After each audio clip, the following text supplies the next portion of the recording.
words to photography because most people, when they think about storytelling, they're thinking about verbal communication. So nouns, verbs, adjectives are the building blocks for verbal communication.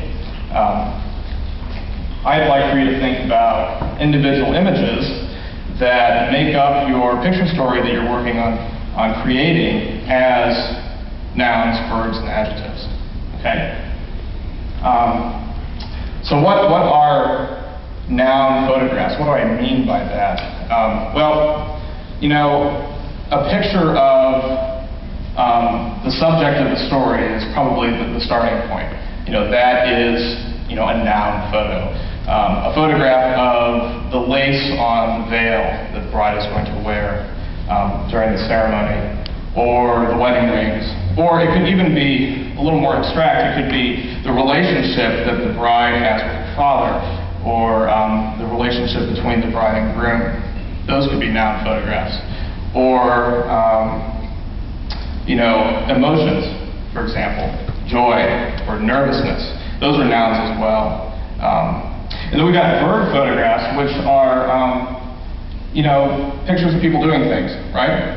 So we've got the bride and groom kissing at the end of the ceremony. That's a verb.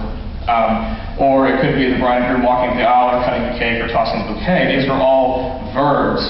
So if you think about how these nouns and verbs work together, they create sentences which tell a story. I look back at my parents' wedding album, which was in the, I guess it was the early 1970s that they got married. And the photographs that are in that album are all nouns and verbs. They're portraits of my parents. They're pictures of them doing things like cutting the cake or putting on the veil.